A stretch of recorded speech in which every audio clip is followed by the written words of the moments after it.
Most of the individuals in our species live their lives in fear. That's conforming to fear. So when there's a major event like an election or a tsunami or an earthquake, fear is more prominent in awareness. When you conform to fear, you choose a frightened part of your personality. And that's easy to do because the frightened parts of your personality are magnetically attractive. You want to join the crowd. You want to blame the villain. You want to be the victim. Your frequency of light goes down and down and down and down and down until you're only seeking the company of those like you. How long do you want to live in that pain? Wherever there is divisiveness, it is in our awareness. It is not in the universe. It is not in the world outside. The world outside reflects to us the divisiveness of our own awareness. Nothing is separate from anything else. Nothing is separate from the universe. You are part of the universe. Nothing is separate from you.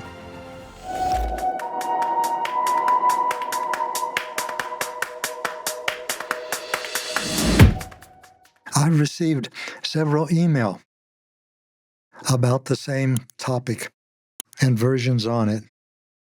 And the topic always has to do with resisting political divisiveness and conforming from fear. Let's take a look at those. Resisting political divisiveness and conforming from fear. We'll take conforming from fear first. Everybody knows what that is. It's when the people are around you are frightened. How can you tell that? Well, sometimes they just say they're frightened, but other times they're judging, or they're ridiculing somebody, or they're angry. All of those are expressions of fear. And when you conform with them, you join them. You ridicule that person, you say, oh, look, he's a bit of an idiot, isn't he? And if they're angry and you join their anger, you say, well, I'm angry at him too. I don't see why he did that or why she did that. There are lots of ways to conform with fear because there's lots of ways to experience fear. Anger, jealousy, resentment, competitiveness. Somebody's competitive, you compete with them. Depression, resentment, obsessions, compulsions. All of these are experiences of fear. When you join them, you know what it's like. So, for example, if everyone is concerned about a political election, and it doesn't have to be in the United States, but that's when the most recent has been. It could be in any country. And if people are really concerned about it, the people that are most concerned are going to be the people who most don't want the election to have turned out the way it did. So those people who don't want it can give themselves to it. They can implode under the fear of the collective. What happens when you do that? You join it. You feel it. It consumes you. You start reading a newspaper every day or watching television or watching the internet to see what negative thing has happened next. And you feed on that. It feeds you. What part of you does it feed? It feeds a part of your personality that is expressing the pain of powerlessness. The pain of powerlessness exists in every human. Humans with the old consciousness, humans with the new consciousness, all humans.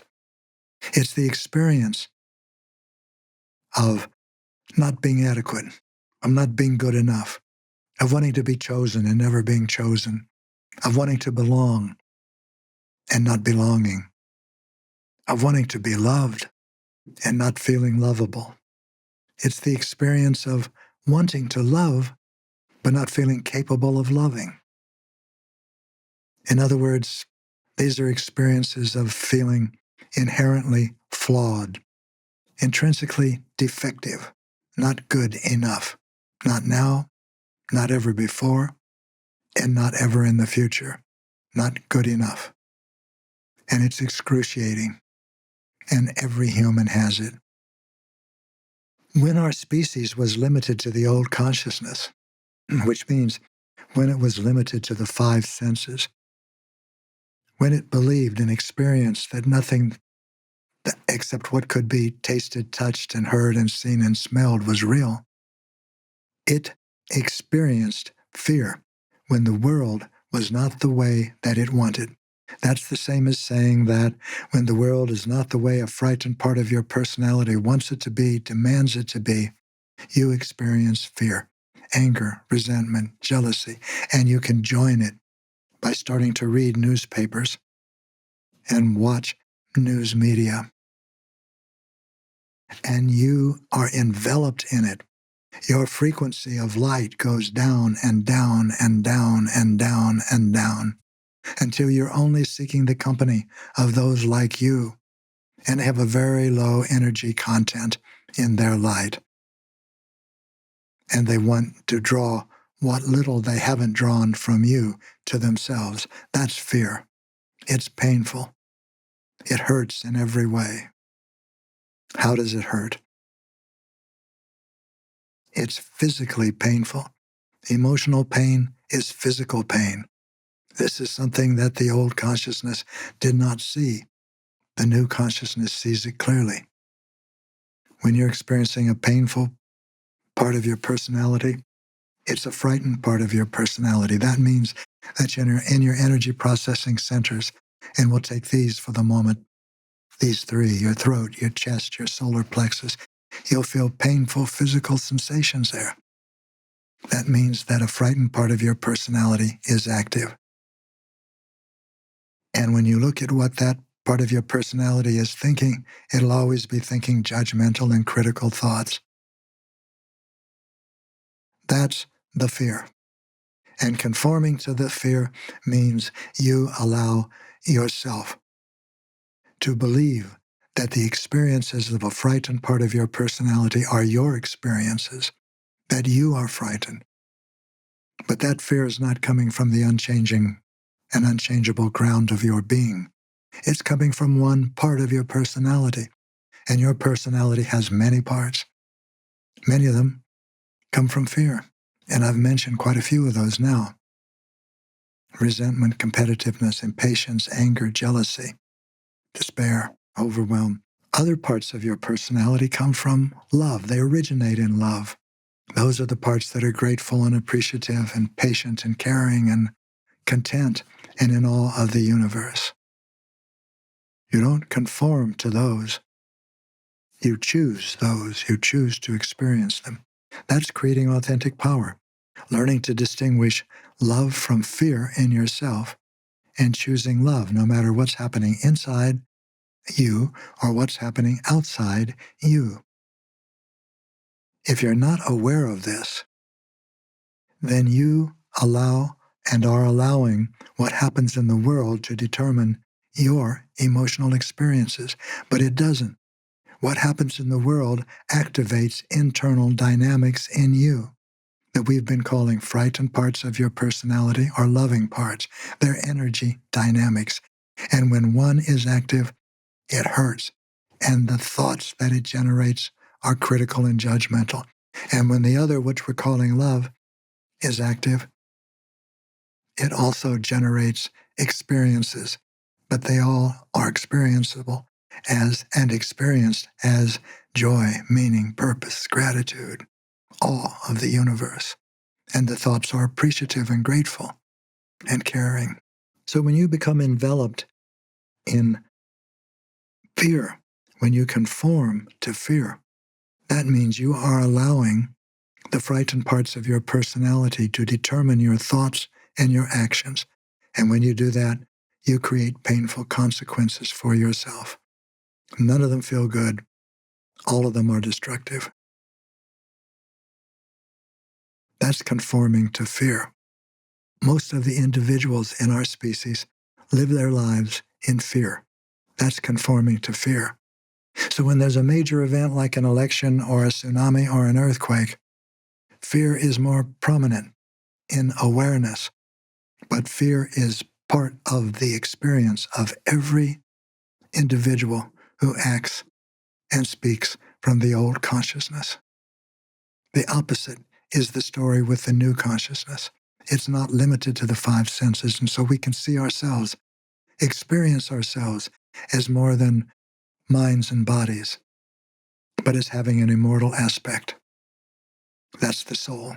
It's a part of you that existed before you were born, and a part of you, your personality, that will exist after your soul returns home.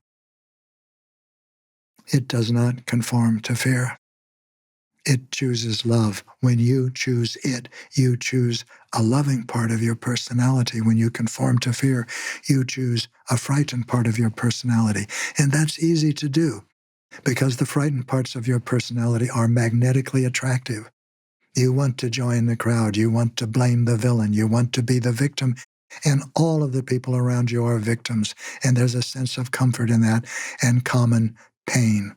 How long do you want to live in that pain, the pain of a victim? That's what conforming from fear means. Well, what about resisting political divisiveness? As we become multisensory, as we begin to acquire a new consciousness,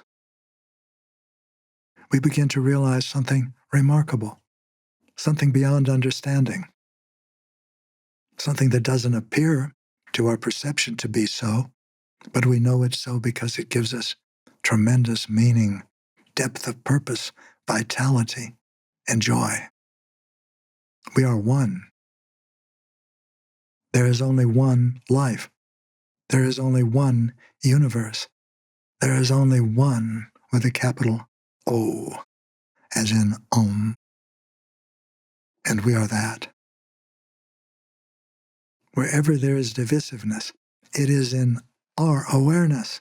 It is not in the universe. It is not in the world outside. The world outside reflects to us the divisiveness of our own awareness and creating authentic power, evolving in the new way that is now required of our species, makes apparent the illusion that we are separate from others. Nothing is separate from anything else. Nothing is separate from the universe, including you. You are part of the universe. Nothing is separate from you. Only in your awareness and in the Earth School, you begin to experience where that divisiveness is coming from. It's not the world. Yes, of course, there are winners and losers in the world, people who believe like us and people who don't.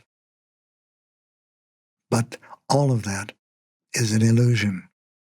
From this perspective, there are no others. From what can you be separated? Life? 5 sensory personalities think that their personalities are their life, and that when the personality dies, it's all over. It's the ultimate catastrophe, the disaster that nobody wants to face, the end of everything. It is not the end of everything. It is not the end of awareness.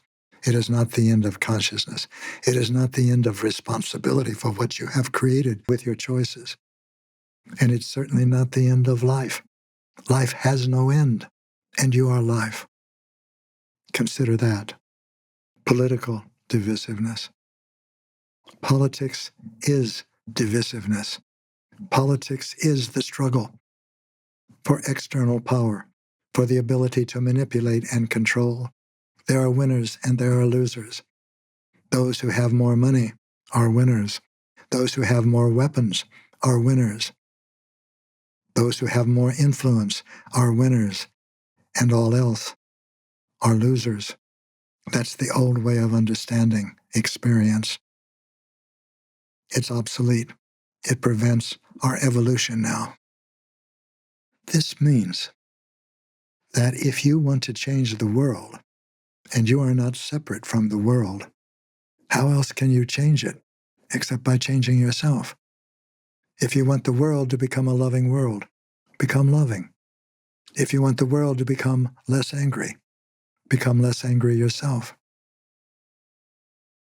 If you want the world to embrace you, embrace the world.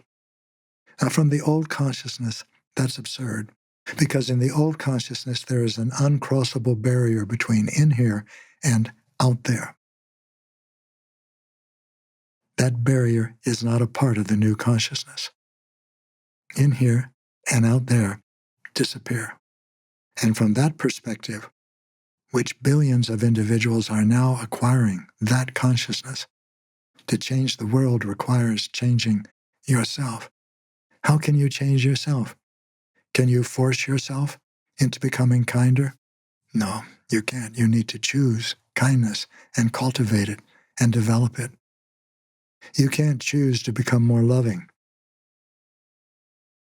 The only way to experience more love is to find all of the parts of your personality that are not loving, that don't know how, that don't care, that don't want to.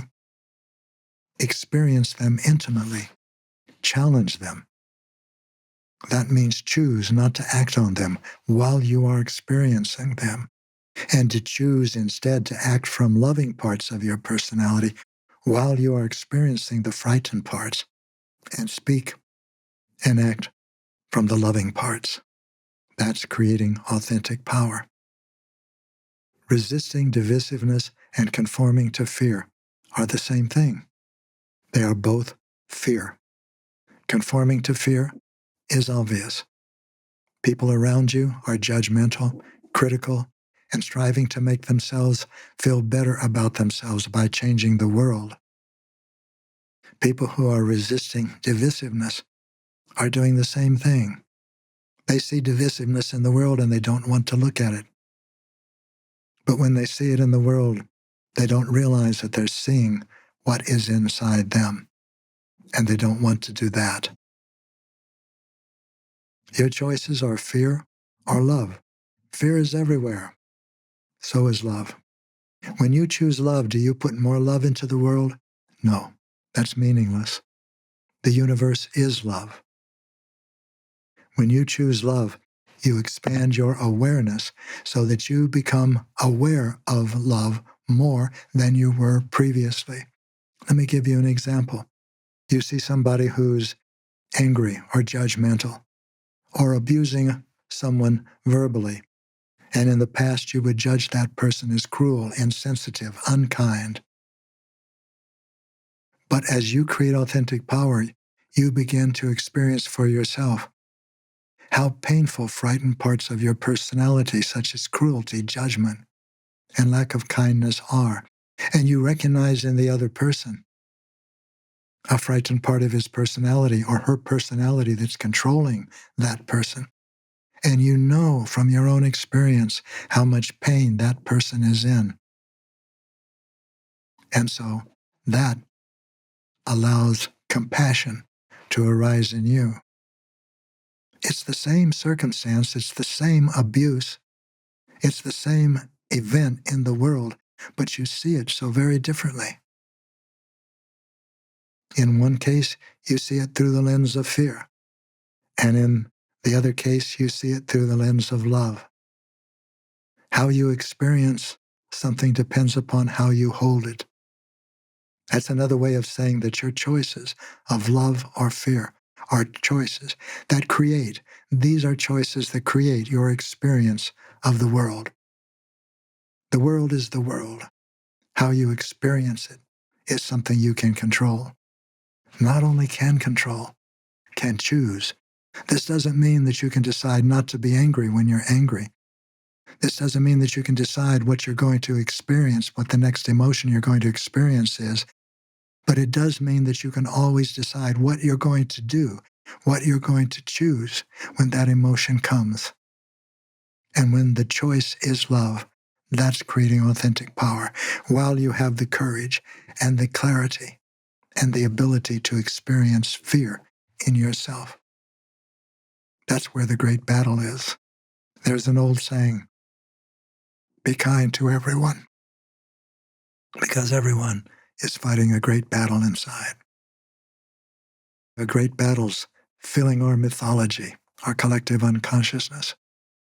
These great battles all reflect the great battle in you, moment by moment, now visible because of multisensory perception, our new human consciousness, that are now visible as the conflict, the ever-repeating in the Earth School battle or conflict or choice, depending upon how you look at it, between love and fear. And what comes out of that battle affects you, not the world. It makes you into a loving, caring, patient, kind, understanding, productive, person in the world, or into a jealous, withdrawn, angry, vengeful, resentful victim of the world. These are your choices. This is the nature of the Earth School. There's no punishment for a choice of fear. There's no reward for a choice of love. There's only changes in the consequences that you create for yourself. So now look at this concern again. Resisting political divisiveness and conforming from fear. What do I have to say about that? They're both fear. No one wants to conform to fear because it hurts and it's depressing, even though it's magnetically attractive and makes you one of the crowd. Crowd of what? Fear. And so you look for the news. The worse, the better. Who's invaded whom? Who's raped whom? Who's developed more greed? Who's the wealthiest? Who's the poorest? You look for this kind of news. But when you resist divisiveness, you don't look at the newspaper. You don't even want to see it. You say, that's fear. I don't want that in my life. I don't want to be a part of it. And that's fear. One of our greatest presidents, Franklin Roosevelt, during World War II, said something remarkable to a nation that was facing the industrial might and aggressive savagery of Nazi Germany. He said, we have nothing to fear but fear itself. We can express that differently now. Fear originates within us, and our awareness of love originates within us. We can choose between them. We always will be required to in the Earth School, that span of time between your birth and your death. How will you use that span? I say, wisely. Choose wisely. Choose compassionately for yourself. You cannot be compassionate to others without compassion for yourself. Choose to use that span to align your personality, using your free will with your soul, with that energy that animates your incarnation, that energy whose intentions, you might say, are harmony, cooperation, sharing, and reverence for life. Resisting divisiveness and conforming from fear. They're both fear. What is love? What are you choosing? Are you choosing to challenge the parts of your personality that judge, condemn, criticize?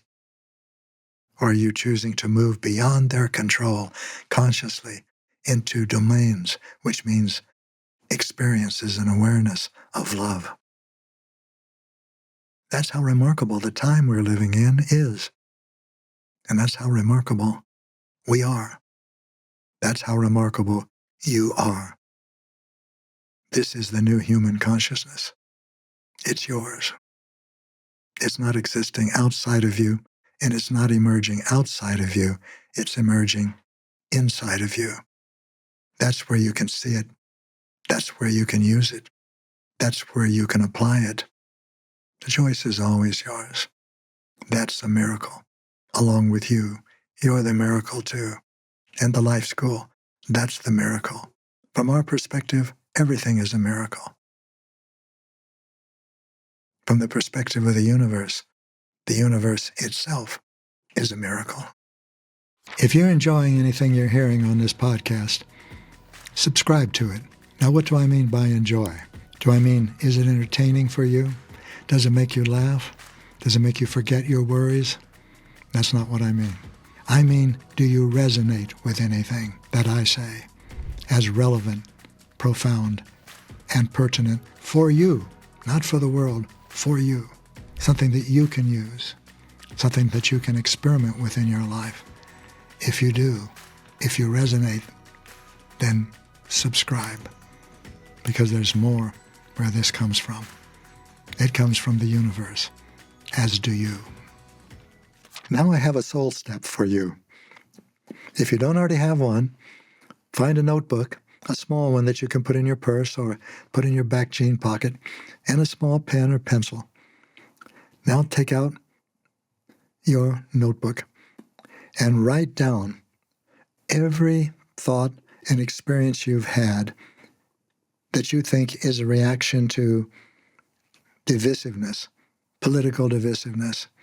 It might be, I don't like it, it frightens me, they're foolish, and all types of judgments. And conforming with fear. Write down when frightened parts of your personality have been conforming with fear, have taken pleasure in seeing how rapidly the world is descending into chaos, that is rooting for dissolution, that is rooting for the collapse of all that keeps us together in kind. That's what frightened parts do. That's what they work toward. Write down the frightened parts of your personality that have been conforming to fear. Even if you feel that you would not do that, that you're not doing that, write down the parts of your personality that fear doing that.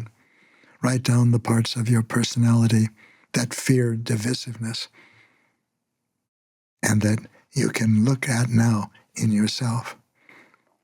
And then when you have time, and you always have time, take a look at what you've written. Pay attention to it, because someone that's very wise about what happens in you has written them, and that's you. You may not have been aware or conscious or understanding how responsible you were, but you were experiencing these things, and no one else was for you or in you. That's the world that counts for you. What lies behind your eyes has more power than what lies in front of them. Now I have another reminder for you too. Every Friday, I release a small piece of what you might call a podcast. This is a longer podcast. This one's a soul feast. The shorter podcasts that I release on Friday are soul snacks. You can chew on them. See what they taste like. You don't have to spend an afternoon thinking about them. Just take a look at it. See what's there for you. You might be surprised. It's a joy to speak with you again. I'm looking forward to our next time together, to our next soul feast, and to the next time that you take a soul snack. I'm Gary Zukav.